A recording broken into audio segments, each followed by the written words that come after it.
So what we're doing this morning, I thought I'd best show you this via video rather than a static photo, is I'm blending in the accessories for these Gandalf book nooks.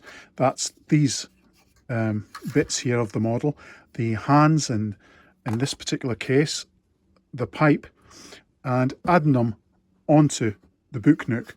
Now what I had to do, because of the way I've done this, is basically cut a nice big hole in the bottom of the Gandalf sculpt here so that I could fit these accessory parts into the book nook so it all blends in. And then I had to fill the space around it to try and blend it in using good old-fashioned polyfiller of all things, which I find works really, really well.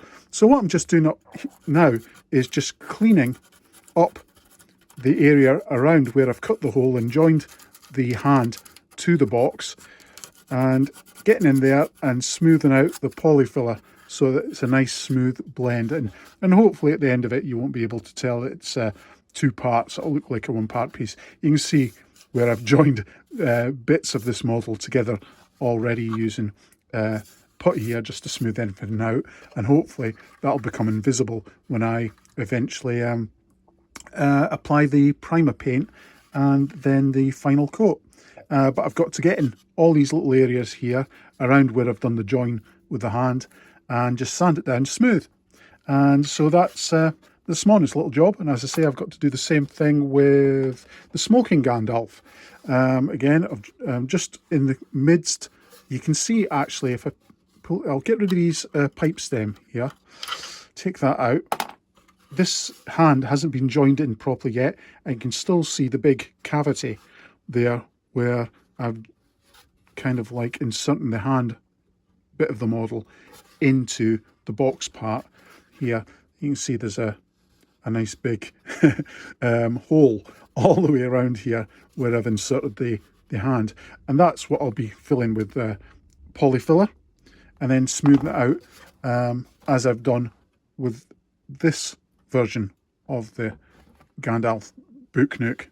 Hopefully you can see all that. I apologise for the shaky cam, but I'm using this kind of like rig to hold it so I can use both my hands here. But yeah, it's coming along quite nicely, I think.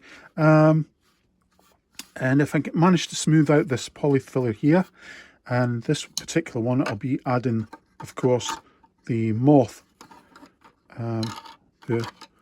There we go. I'll probably have to insert some type of peg. I think I put some blue tack in there to just hold it temporarily, but the moth is going to sit in the palm of his hand like that. And that's this morning's work. Oh dear. But I'm getting on with these, and I'm really pleased with how they're going, and they should make a fantastic pair of bookends for my shelf.